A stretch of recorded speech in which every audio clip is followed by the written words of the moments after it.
Sage Valmiki, also known as Adi Kavi or the first poet, is celebrated as a revered poet in the world of Sanskrit literature. The entire Ramayana is accredited to Valmiki and it is dated back to the 5th century BCE to the 1st century BCE. The very first and the oldest mythical and mythological story of Ramayana is composed of 24,000 shlokas and 7 kandas. Valmiki and Ramayana are almost synonymous.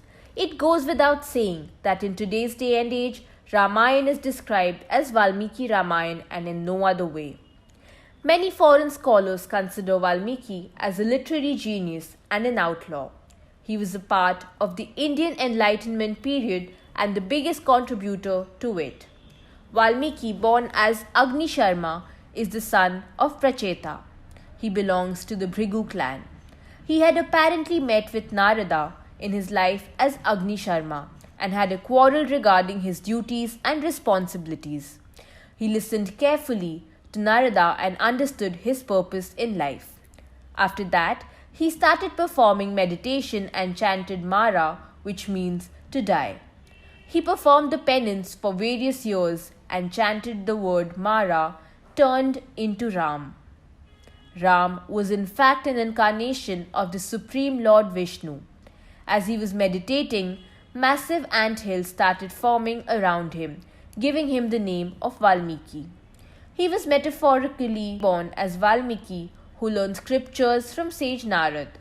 He took control of his ascetics and started to become an inspiration for people. There are some existing stories that mention Valmiki being a thief before he turned into a sage. He played a very crucial role in the last chapter of the great epic Ramayana. This chapter is also known as the Uttarakand.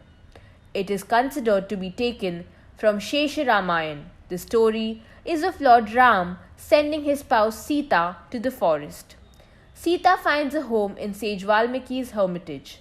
She gives birth to Kusha and Love. Kusha and Love are the first students of Valmiki.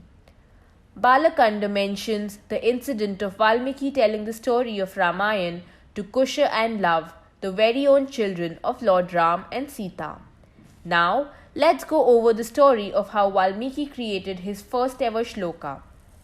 Valmiki was going to the river Ganga for his daily cleansing and purification.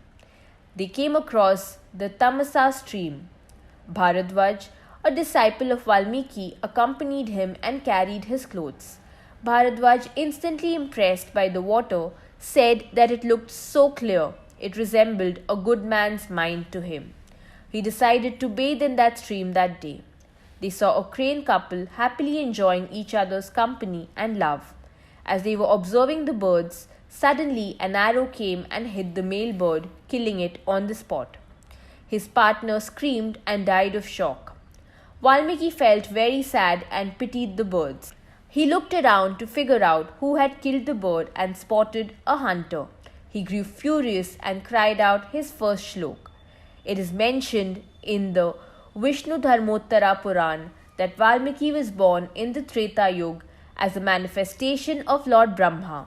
He composed Ramayana in this yuga and taught a lot of people various virtues of life. He then incarnated as Tulsidas, who composed the great Ramcharitmanas, which was none other than a version of Ramayana itself, but in the Avdi Hindi language.